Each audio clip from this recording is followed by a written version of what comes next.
I always imagined family life very differently. In my dreams, there was a big bright apartment, a loving husband, and children someday.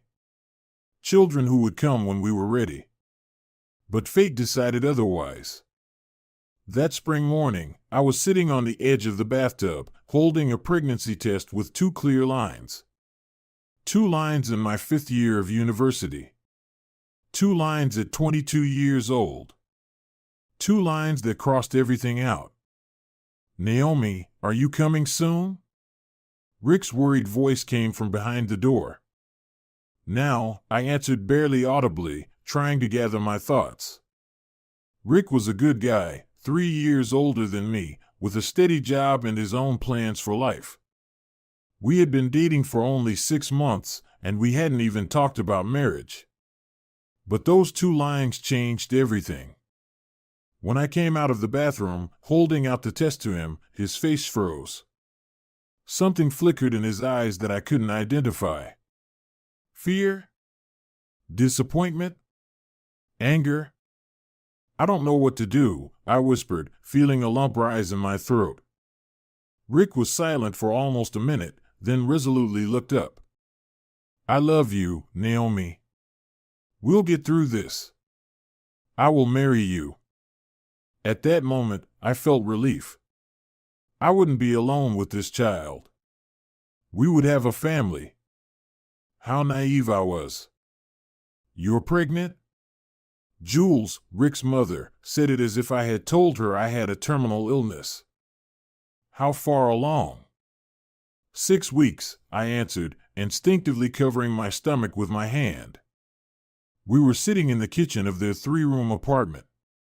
Rick was squeezing my hand under the table, but I could feel his tension. His parents looked at me like I was a criminal. So the calculation was right, Jules hissed, addressing her husband. Got pregnant just to trap him into marriage. Mom. Rick protested. Oh, what, Mom, she mocked. You're such a trusting boy. A student chick tricked you, and now she'll be a burden. Who will support her? You with your 7 or 10,000? I'm not going to be a burden on anyone, I said quietly but firmly. I graduate from university in 6 months. I have a profession. What profession? Patrick, Rick's father, interrupted. His massive figure loomed over the table. Shuffling papers? Everyone has diplomas nowadays, so what? I wanted to get up and leave. But where? I only had a dorm room, and they were already asking me to move out because of the pregnancy. My parents lived in a small town hundreds of miles away, in a 1-room apartment, barely making ends meet. We've decided to get married, Rick said firmly. And I want Naomi to move in with us until we find our own place. Jules laughed so harshly I flinched. Your own place on your salary? Maybe in 10 years. For now, you'll live here. She turned to me. But remember, girl, this is my house, and my rules. I didn't know then that those words would mark the beginning of my personal hell. The wedding was modest. We registered at the registry office and celebrated in a cafe with a few friends. Rick's parents didn't come, citing being busy. My parents couldn't come, my father was sick, and my mother couldn't leave him. When we returned to Jules and Patrick's apartment, I found a gift waiting for me, a list of household duties, written neatly in my mother-in-law's handwriting. Since you'll be living here, you need to earn your keep, she said, handing me the sheet. Cooking, cleaning, laundry. Nothing difficult for the future mother of the family. I looked at Rick, but he just smiled apologetically. Mom, Naomi is pregnant. So what? Jules cut him off. When I was carrying you, I worked until the last day, and this princess can't even mop the floor? That night, I cried for a long time in the bathroom, running the water so no one could hear. The child inside me didn't understand anything yet, but I already swore to do everything to protect him from these people. Days turned into routine. Up at 6 a.m., making breakfast for everyone, cleaning, studying at university, cooking and cleaning again in the evening. Rick left early and came back late. Often stayed late with colleagues, leaving me alone with his parents. One day, when I was 3 months pregnant, Patrick came home drunk. Jules was at a friend's place. He found me in the kitchen washing dishes. "Look at that belly growing," he said, coming too close. He smelled of booze. I was sure it was from Rick. "What do you think you're doing?" I stepped back against the wall. "I can do whatever I want in this house," he barked. "And you are nothing. A slut who got lucky getting pregnant." He grabbed the floor rag and threw it at my feet. "Kneel down. My floor with your hands, no mops allowed. Let her know her place." I stood, paralyzed by fear and humiliation. His face twisted with anger. "Didn't you hear me?" He grabbed my shoulders so hard I cried out in pain. "Let go." I tried to break free. "Dad." Rick's voice made Patrick step back. "What's going on here?" "I'm teaching your wife a lesson," he grunted. "She thinks too much of herself." Rick took me to our room, trying to calm me down, promising that things would get better soon, that we would save money and move out. I nodded but already knew nothing would get better. This was just the first drop in a sea of humiliations I was about to endure. The next morning, Patrick, acting as if nothing happened, laid his socks and underwear in front of me. "Wash these by hand. And make sure they're clean." Jules watched me with a cold smile. When Rick tried to object, she pulled him aside. "Son, she needs to learn to be a good wife. You want your clothes washed with love, don't you?" And he backed down. Again. By the 5th month of pregnancy, my belly was clearly visible under any clothes. I was finishing university, trying to balance studying with working off chores at my in-laws' house. Jules became more and more inventive with her nitpicking each day. "Is this what you call clean windows?" She ran her finger over the freshly washed glass. "Do it again. The soup is too salty. Do you even taste what you cook? Look at yourself. You walk like a hippo." No wonder Rick stays late at work. Every word hit its mark. I found myself starting to believe her. Maybe I really was untidy, a bad housekeeper, ugly. Maybe Rick really regretted marrying me. He came home tired. Often he smelled of alcohol. "We just had a drink with colleagues," he said apologetically. I didn't make scenes, understanding that he was struggling too. He was caught between two fires, parents he was used to obeying, and a wife he felt he had to protect. But there was no protection. One evening, while I was washing dishes after dinner, Patrick came up behind me. "You didn't wash this well again." He suddenly snatched a plate from my hands and slammed it into the sink with a crash. "Clumsy." "I'm trying," I answered quietly, trying not to provoke him. "She's trying, huh?" he mocked. "What were you trying for when you spread your legs in front of my son? Thought life would be easy?" I felt nausea rise in my throat. Not from his words, I was used to them by now. From the smell. The smell of sweat, booze, and some heavy cologne he used to cover it up. "I don't feel well," I whispered, trying to step away. But he grabbed my hand. "Where do you think you're going?" "I'm not finished." "Let go." I pulled harder than I intended. Patrick didn't expect resistance. His hand slipped, and I took a step back. But the kitchen floor was wet from cleaning. Jules had forbidden me from using a mop, only a rag and hands. I slipped. The fall seemed endless. I managed to think of the baby and put my hands out in front of me. The impact on the cold tile hurt my wrist. I cried out, "What's going on here?" Jules burst into the kitchen. "What did you do again?" "She fell," Patrick grunted. "Her own fault. She left the floor wet."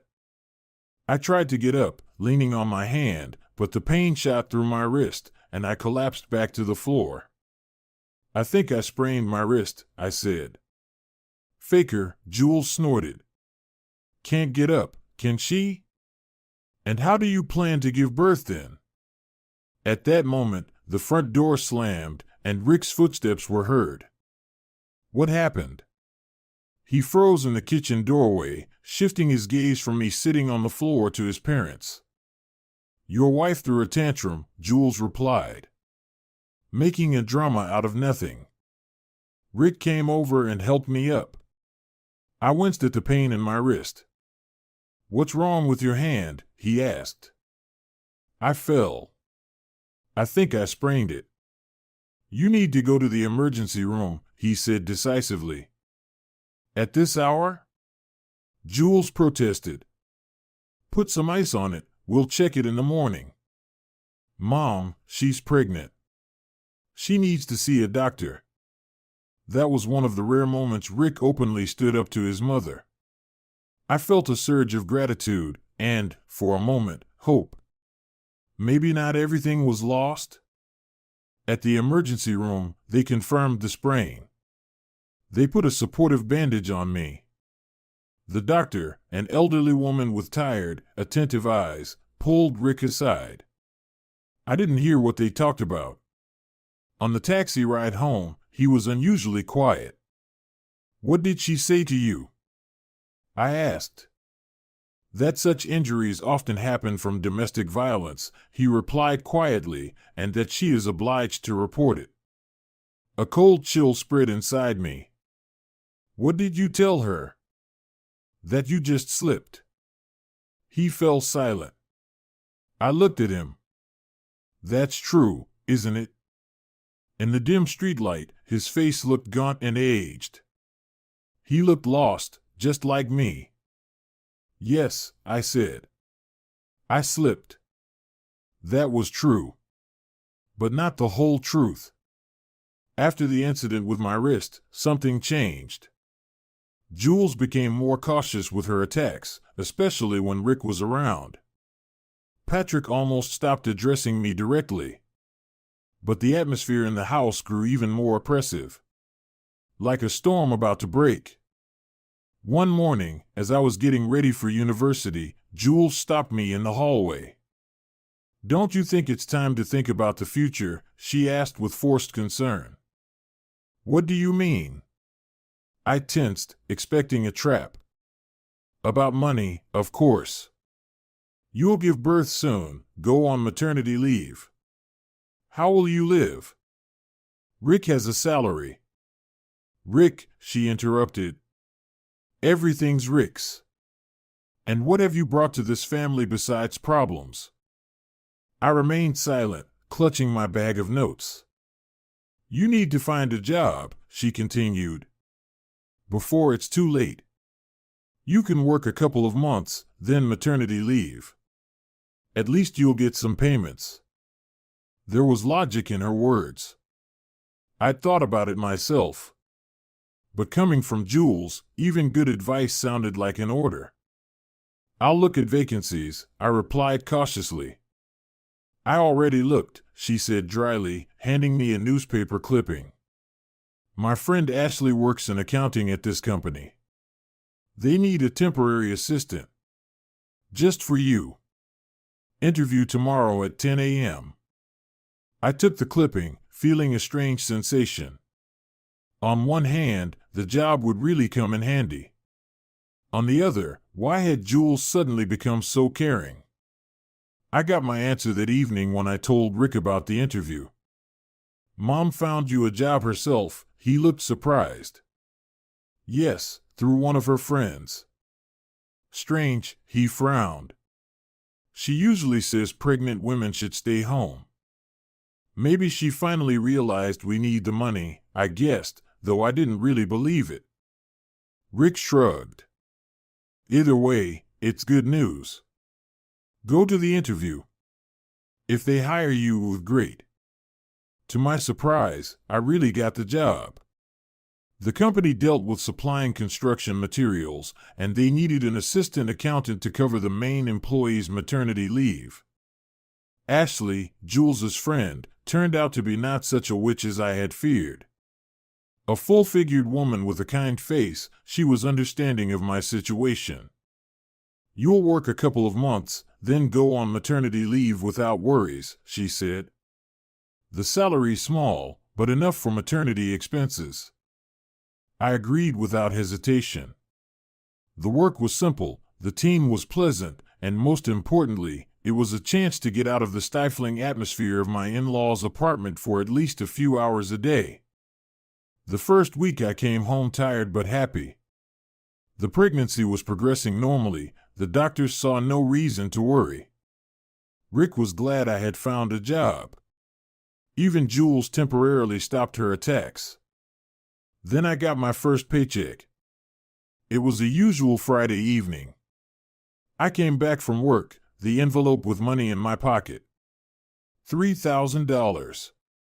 Not much, but for me, it was the first money I had earned on my own in a long time. I dreamed of buying something for the future baby.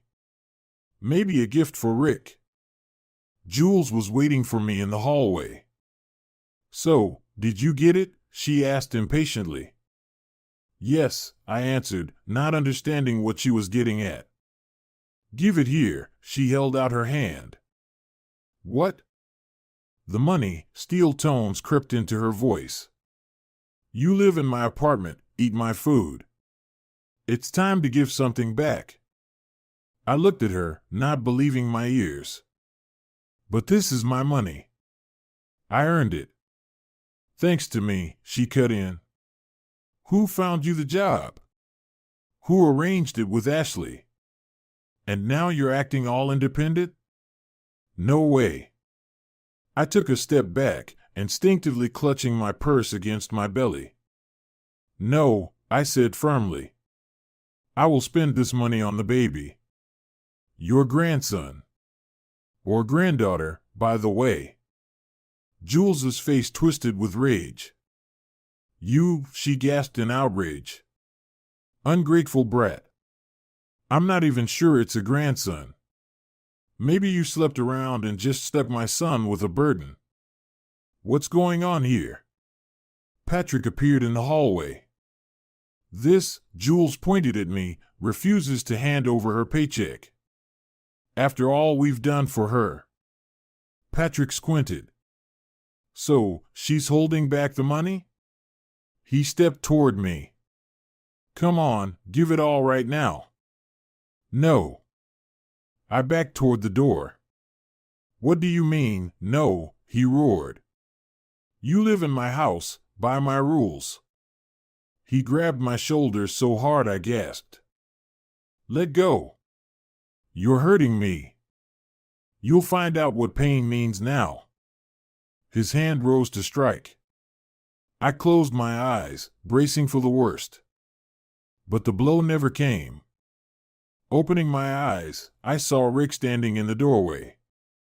He had come home earlier than usual and was now staring wide-eyed at the scene. Dad, he said quietly, let her go. Patrick's hand froze in midair. His face showed surprise at first, then embarrassment, then anger. Don't meddle in things that aren't your business, he growled, still holding my shoulder. Your wife needs to know her place. I said, let her go. Rick's voice was cold as ice. There was a tone in it I had never heard before. Patrick slowly unclenched his fingers. I stepped back to the wall, rubbing my aching shoulder. What is going on here anyway? Rick shifted his gaze between his father and mother. Your wife refuses to contribute to the family budget, Jules said venomously. She got her paycheck and is holding it back. And she lives off of everything prepared for her. Lives off everything prepared for her? I couldn't hold back. I cook for the whole family, clean, wash your clothes by hand. Like a servant. See how she talks to us? Jules turned to her son. No respect for elders. Rick stood silently. His gaze flickered between us. I could see the struggle of different emotions within him. He had always been an obedient son, used to yielding to his authoritarian parents. But now, something had changed. Maybe it was the situation with my wrist. Or maybe just the accumulated exhaustion from constant tension. How much did you get? He finally asked me. 30,000, I answered quietly. And you want to keep it all for yourself? He turned to his mother. Why not? Jules lifted her chin defiantly. We feed her, give her shelter. She should contribute to the expenses. Rick slowly shook his head. Mom, she's pregnant. She needs money. For doctors, vitamins, things for the baby. For the baby? Patrick exploded. It's not even clear whose baby it is. I felt the blood drain from my face. All these months I endured hints, but a direct accusation of cheating, that was too much. Dad. Rick looked shocked. What are you saying? What everyone thinks, Patrick wouldn't stop. She got pregnant to trap you. Classic scheme. And you, idiot, fell for it. Rick slowly turned to me. In his eyes I saw a question that made my whole insides tighten. Could he really be doubting too? Rick, my voice trembled, you don't believe that, do you? He looked at me with a long gaze. Seconds stretched into eternity. Finally, he turned to his parents. This is my child, he said firmly. And my wife. I will not allow you to treat her like this. Jules theatrically threw up her hands. You choose her over us? After all we've done for you? I'm not choosing anything, Mom. I just want there to be normal respect for everyone in this house. He held out his hand to me. Let's go, Naomi. I took his palm, feeling warmth spreading inside. For the first time in all these months, Rick truly took my side. Stop. Patrick barked. You're not going anywhere until she hands over the money. Father. Rick turned to him. Don't do something you'll regret later. You're the one who'll regret it. Patrick stepped toward us. I'll teach you how to talk to your parents. What happened next? I remember it all in a blur. Patrick swung at Rick. Rick, defending himself, raised his hand. They grappled, pushing each other. Jules screamed, trying to break them apart. At one point, Patrick shoved Rick so hard that he flew back against the wall, hitting me. I couldn't keep my balance and fell, hitting the hallway table. Naomi. Rick rushed to me.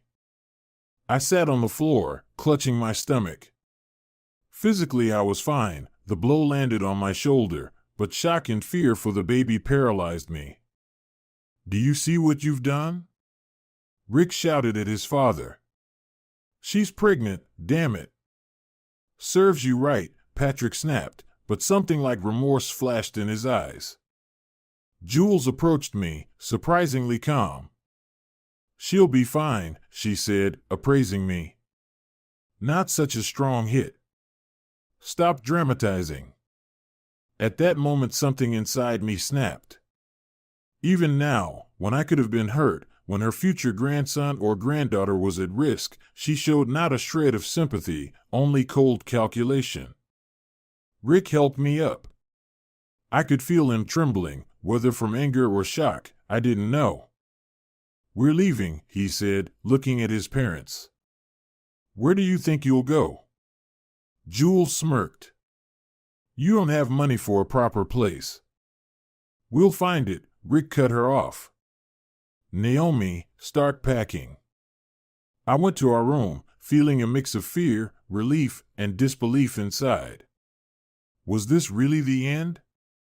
Were we really leaving? While I packed my things into a bag, I could hear shouting from the hallway. Patrick was yelling that Rick was an ungrateful son, that without their help we'd be lost. Jules tried to appeal to pity, talking about how they sacrificed everything for him, how much they loved him. Love? Rick's voice was bitter. That's a strange way to show love, Mom, humiliating my wife, making her wash floors by hand. Washing Dad's socks, is that love? She has to respect us, Jules insisted. We're older, we're more experienced. Respect has to be earned, Rick shot back. And you never even tried. I closed the last bag and sat on the bed for a second. My head was spinning from stress and exhaustion. I put my hand on my belly, feeling the baby inside stir slightly. We'll manage, I promised him silently. I won't let them hurt you. Never. There was a loud crash in the hallway, and I hurried out. Patrick had knocked over a small table that held a vase with artificial flowers. Shards scattered across the floor. Rick stood between my father and the door, blocking him from coming closer to me. Have you lost your mind? Jules shouted at her husband. Want the neighbors to call the police? I don't care, Patrick growled. I'll show that bitch how to steal my son away. Dad, you're drunk, Rick said calmly. You don't know what you're saying. I know exactly what I'm saying. Patrick grabbed his son's shirt. Do you think I don't see what's going on? She trapped you, got pregnant on purpose, and when you married her, she started showing her true colors. Let me go, Rick gently freed his father's hands. You're wrong. Naomi is the best thing that ever happened to me, and I won't let you hurt her. I left the room with my bags. Jules sneered when she saw me. Pack your things. Our things. We took you in, fed you, and you. Mom, enough, Rick snapped. Those are Naomi's things. What she brought with her and what she bought herself. Ungrateful. Jules hissed. We did everything for you. Everything. And you? Rick took the bags from me, throwing one over his shoulder and holding the other in his hand. Let's go, Naomi. There's no point explaining anything here. We headed to the door. Patrick moved to block our way, but Jules held him back. Let them go, she muttered. Let's see how they manage without us. At the door, I looked back.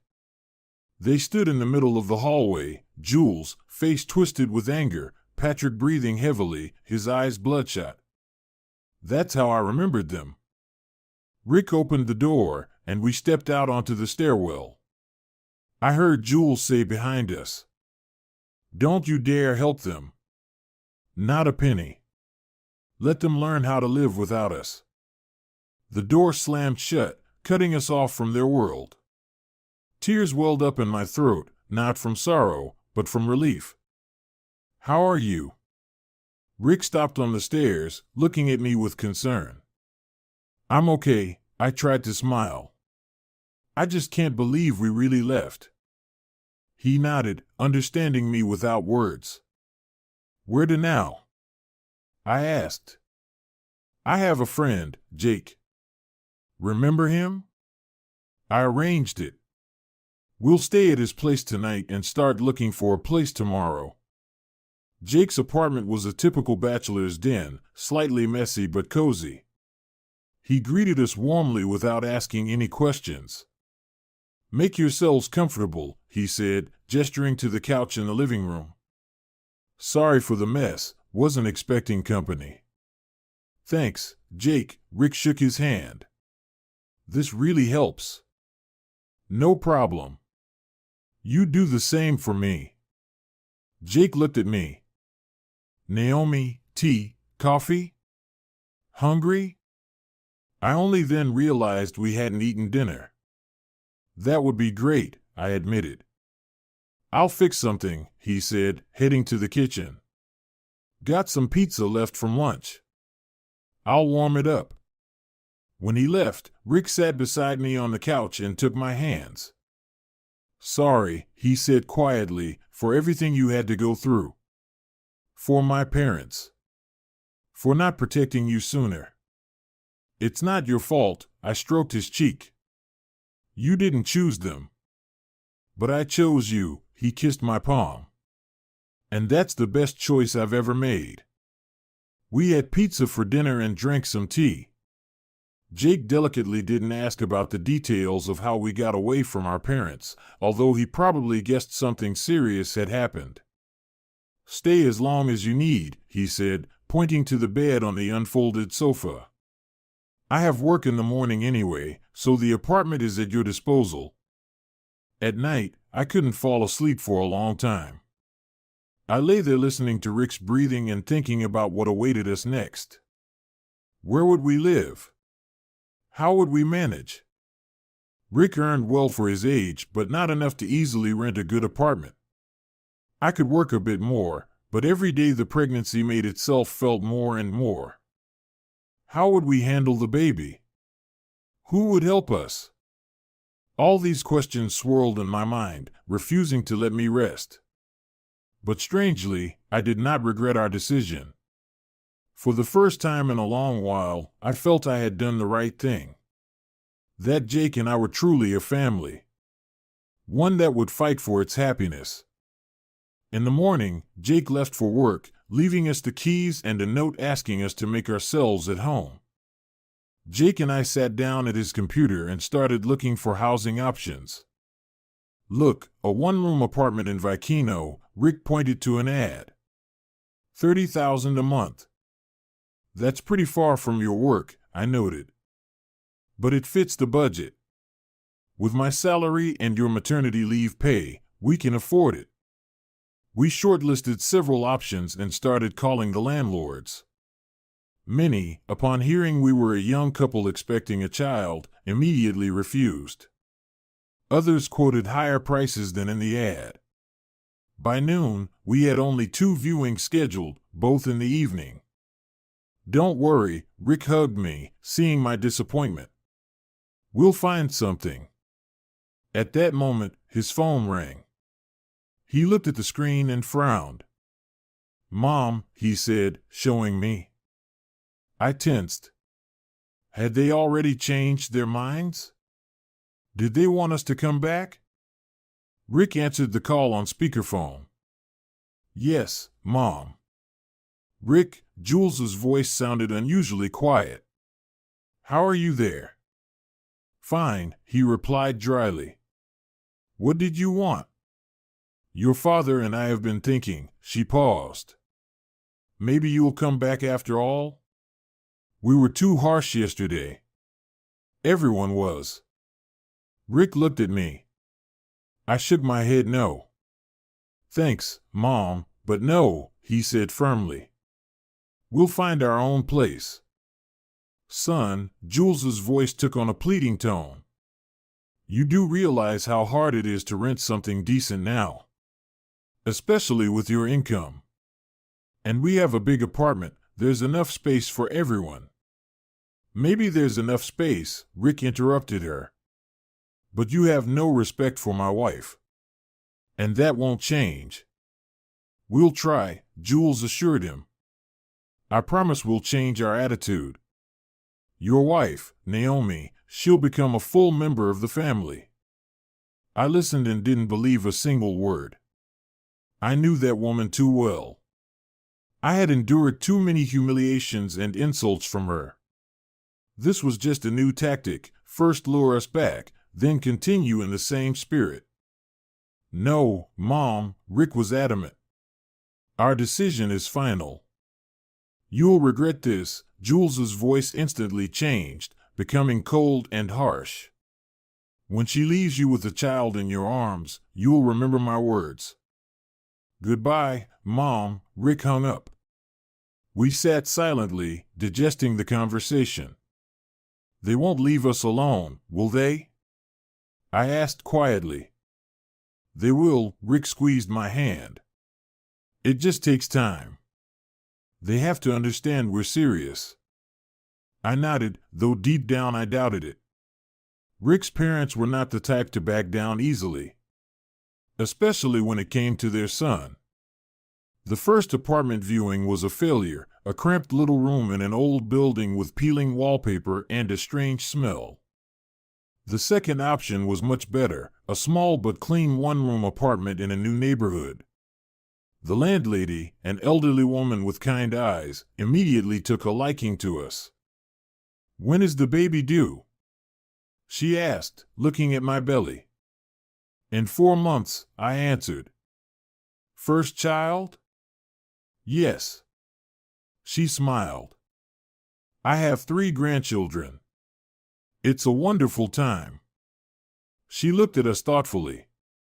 Usually, I don't rent to young couples, especially with children. It's noisy, troublesome. But I like you. I can see you're serious people. We're very careful, Rick assured her. And we'll pay on time.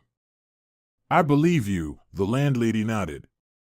All right then, I'll rent it to you. $32,000 a month plus utilities. 2 months deposit. It was a bit more expensive than we planned, but still manageable. Rick glanced at me, I nodded. We agree, he said. So, we got our own home. Small, rented, but ours. No mother-in-law, no father-in-law, no constant tension or fear. When we went back to Jake's to pick up our things, Rick was glowing with happiness. We found an apartment, he announced to his friend. We're moving tomorrow. I'm happy for you, Jake said sincerely. If you need anything, help or whatever, just ask. Thanks, buddy, Rick hugged him. You really helped us out. That night I slept peacefully. No nightmares, no anxious thoughts. For the first time in a long time, I felt the future could be bright. That we could handle it. But the next morning, while we were packing to move into our new apartment, Rick got a call from work. I saw his face change as he talked, from surprise to worry, then to anger. What happened? I asked when he finished the call. I was fired, he replied, staring into space. Downsizing. How could I not believe it was a coincidence? Why now? Rick silently showed me his phone. There was a message from his colleague. Rick, your father came to see the boss. I don't know what they talked about, but after that, they decided to fire you. Sorry, friend. I felt a chill inside. They really wouldn't stop at anything, even if it meant leaving their own son without means to live, without the ability to support his family. What are we going to do? I whispered. Rick looked at me with eyes full of determination. The same as we planned. We move into our apartment. I'll find a new job. We'll manage, Naomi. I looked at him, this young man who had matured years in just a few days, and felt warmth spreading inside. We really would manage, no matter what. Our new apartment greeted us with silence and emptiness. A lonely bulb on the ceiling, bare walls, minimal furniture, a sofa, a table, 2 chairs, and a small wardrobe. But for us, it was the beginning of a new life. Welcome home, Rick said, putting the bags down on the floor. I looked around our new place and for the first time in a long while smiled sincerely. Home, I echoed, feeling that word filled with new meaning. We began to settle in. Money was tight. My salary and Rick's remaining savings barely covered the first payment and the deposit, but we managed. We bought the bare essentials at thrift stores and sales. Friends gave us some things. Jake helped with the move and brought a baby crib as a gift. It belonged to my nephew, he said while assembling it. He outgrew it, but it will be just right for you. I cried with gratitude, which embarrassed Jake a lot.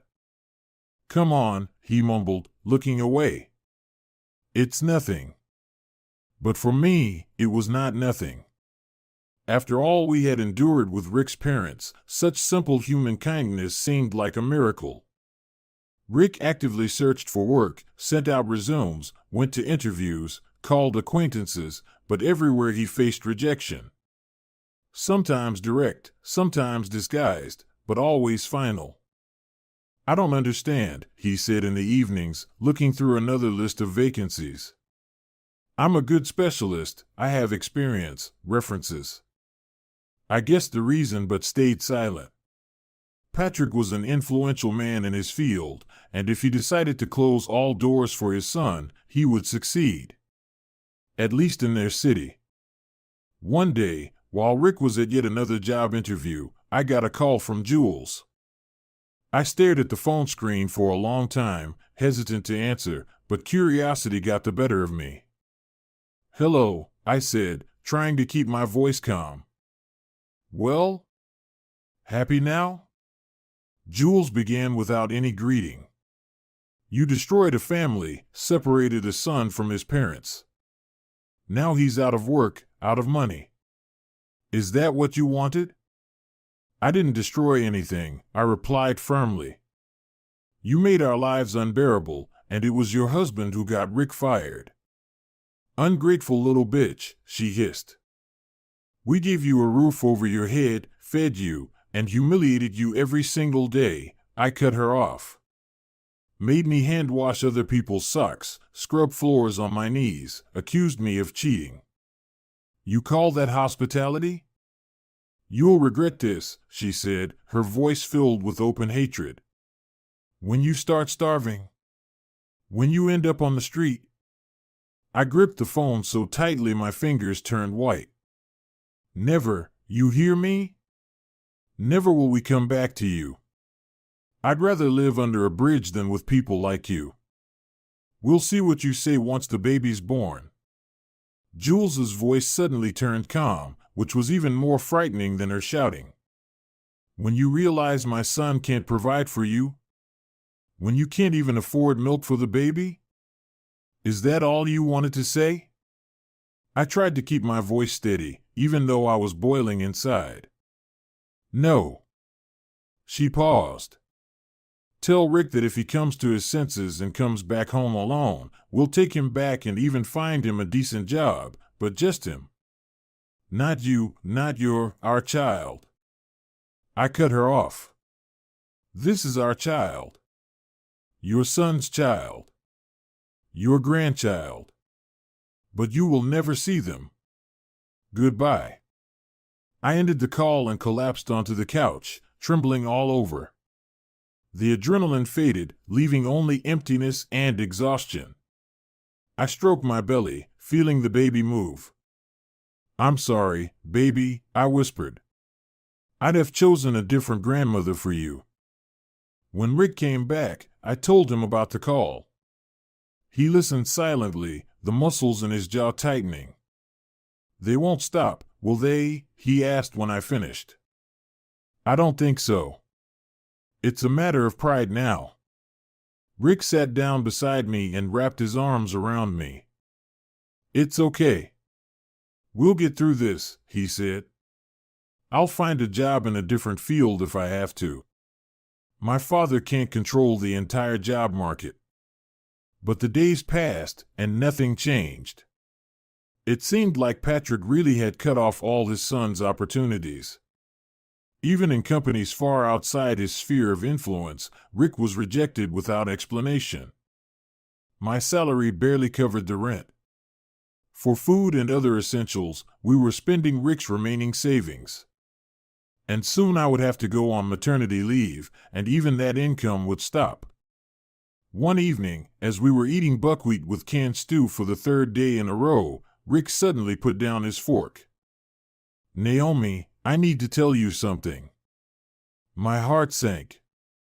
Was he about to say he decided to go back to his parents without me, as Jules had suggested?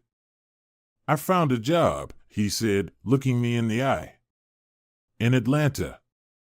I froze, trying to process what I'd heard. Atlanta? That's 400 miles from here. He nodded. I know it's far, but it's a good position, decent pay, and, most importantly, my father can't reach me there. I looked at my husband, not knowing what to say. On one hand, moving to another city, especially this late in pregnancy, seemed daunting. On the other hand, maybe this was our only chance to start a truly independent life. When do they need an answer? I finally asked. They're ready to take me tomorrow. But I told them I had to discuss it with you first. I reached out and touched his cheek. Thank you for asking, I said softly. That means a lot to me. He took my hand and kissed my palm. I would never make a decision like this without you, Naomi. We're a family. We decide together. At that moment, I realized how much Rick had changed over the past few months. From a mama's boy used to going with the flow, he had turned into a real man, ready to fight for his family, for us. I agree, I said firmly. Let's go to Atlanta. Are you sure? A flicker of worry crossed his eyes. What about the birth, the doctors? You've been seeing your OB here. I'll register there, I shrugged. Women give birth in every city. What matters is that you're with me. He hugged me tightly. Thank you, he whispered. You're the bravest woman I know. I smiled, even though my insides were clenching with fear of the unknown, moving to a strange city, giving birth far from everything familiar. But I knew this was the right decision, the only one that gave us a real chance. Packing didn't take long. We were practically living out of suitcases already. We explained the situation to our landlady. To our surprise, not only did she not demand a penalty for breaking the lease, but she even returned part of our deposit. I left my mother-in-law once, too, she said as she saw us off. I already had 2 kids. It was hard, but we managed, and so will you. Before leaving, we stopped by to say goodbye to Jake. So, Atlanta, huh, he said thoughtfully, helping us load our things into the taxi. It's a good city. Big. They won't find you there. I hope not, Rick nodded. Thanks for everything, man. We couldn't have done it without you. Oh, come on, Jake looked embarrassed. You'd have done the same for me. We hugged, and I felt tears welling up. We were leaving behind not only the nightmare of living with Rick's parents, but also the few friends who'd stood by us. Come visit when the baby's born, I said to Jake. Absolutely, he smiled. Can't miss the birth of my godchild. Godchild? Rick raised an eyebrow. Well, or goddaughter, Jake shrugged. Whichever it is. We don't know yet, I replied, placing a hand on my belly. We want it to be a surprise. Well then, Jake continued, I can't miss the birth of my godchild, boy or girl. You don't mind, do you? Rick and I exchanged a look and nodded in unison. Not at all, said Rick. We'd be honored. Then it's settled, Jake patted Rick on the shoulder. Now get going. The train won't wait. Atlanta greeted us with a chilly October rain. We stepped off the train, overwhelmed by the noise of the large station, disoriented and tired from the long trip. Where to now? I asked, looking around. To the hotel. Rick squeezed my hand tighter. I booked us a room for a few days until we find a place to live. The hotel turned out to be modest but clean. We dropped our bags in the room and immediately headed to the office of the company that had hired Rick. There were documents to sign, details to clarify. When we returned to the hotel, I felt completely drained. 6 months into the pregnancy was taking its toll. My legs ached, my back was sore, and I felt dizzy from exhaustion. "Lie down and rest," Rick said, helping me off with my coat. "I'll order something for us to eat." "How did it go?" I asked as I sank onto the bed. "They didn't change their minds about hiring you?" "No," he smiled. "Everything's still on. I start the day after tomorrow." He paused. "They gave me a small advance. It'll be enough to get us through the first stretch." A warm feeling spread through me. Maybe things really would get better. The first few weeks in Atlanta were tough. We rented a small apartment in a residential neighborhood, the best we could afford. I registered at a local prenatal clinic, where I was met with little enthusiasm. Of course, they weren't thrilled to see a late-term pregnant woman show up with no medical history on file. But gradually, life started to improve. Rick worked a lot, came home late, but the haunted look he had after being fired was gone. He was valued in his new job, entrusted with difficult tasks, and most importantly, there was no trace of his father's influence here. I spent my days settling into our new home, preparing for the birth, reading books about parenting, watching videos on how to swaddle, bathe, and feed a baby. Jake and I made lists of essentials for the baby, cutting corners wherever we could to afford the most necessary things. Sometimes in the evenings, we would talk about Rick's parents. Not often, but the topic was still painful, and somehow the conversation would circle back to them. "I wonder if they're looking for us," I'd ask, staring out the window at the sleeping city. "Probably," Rick would nod. Mom called Jake, trying to find out where we'd gone. He didn't tell her. A good friend, the best. We would fall silent, each lost in our thoughts. I knew Rick missed his parents, despite everything they'd done.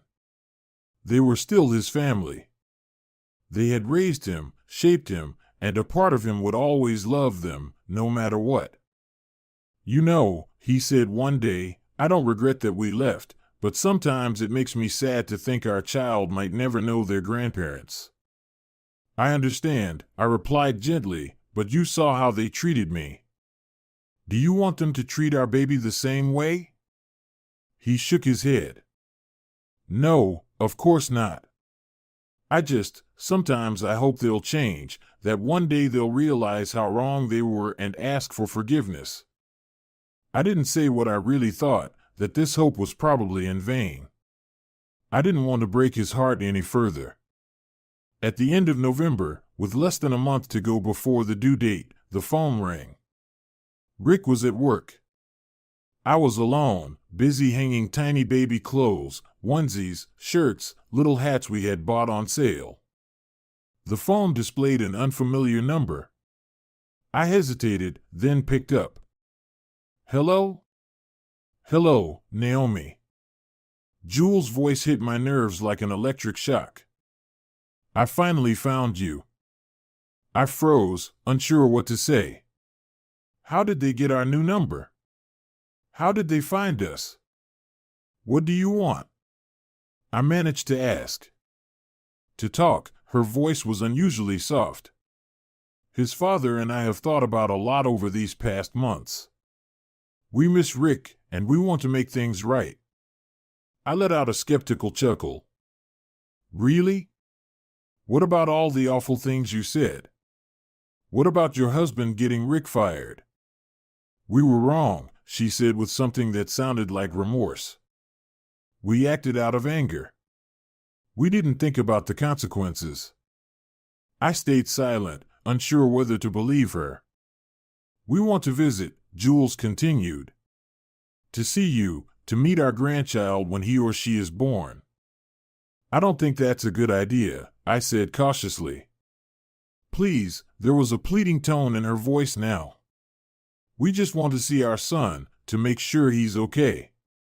To make sure both of you are okay." I sighed. No matter what Jules said, I couldn't forget everything they had done, all the humiliation, the insults, how they tried to destroy our lives. "I have to talk to Rick about this," I finally said. "He'll decide." "Of course," she agreed quickly. "Just tell him that we love him, and that we're ready to accept his choice, to accept you." After the call, I couldn't sit still. I paced the apartment, trying to figure out what to do. Could this sudden remorse be real? Or was it just another manipulation? When Rick got home from work, I told him about the call. He listened silently, his face growing more and more tense. "What do you think?" I asked when I finished. He was quiet for a long time, staring at one spot. "I don't know," he finally said. "Part of me wants to believe they've changed, that they're truly sorry. But another part remembers everything they did," I finished for him. He nodded. "Exactly. And I don't know which part to believe." We were sitting in the kitchen, holding hands, and saying nothing. Outside, the first snow was falling, covering the city in a soft white blanket. "They'll find us if they want to," Rick finally said. "Since they already found our phone number, maybe it's better to meet them on our terms, on our ground." I nervously bit my lip, thinking about his words. "If they really have changed," he continued, "if they're ready to accept you, to accept us as a family, maybe we should give them a chance." "And if they haven't?" I asked quietly. "If this is just another attempt to tear us apart," Rick said firmly, "then we'll simply ask them to leave. This is our home, our rules, and they no longer get to dictate how we live." I looked at my husband and saw a determination in his eyes I hadn't noticed before. He really has changed. We both have. "Okay," I nodded. "Let them come. But if they say even one word against me or the baby, they're gone for good. I promise." Rick squeezed my hand. They arrived a week later. I was nervous all day, preparing for the meeting, going over every possible scenario in my head, every word I might say. Rick was tense too, though he tried to hide it. The doorbell sounded like a call to battle. I flinched, pressing a hand to my belly, where the baby was kicking actively, as if sensing my anxiety. Rick went to open the door. I stayed in the room, not yet ready to face them. "Son." Jules' voice was unusually shaky. "We missed you so much." Noise in the hallway, the sound of hugs, muffled voices, then footsteps, and they entered the room. Jules looked older, more worn. Patrick looked grayer and somehow hunched.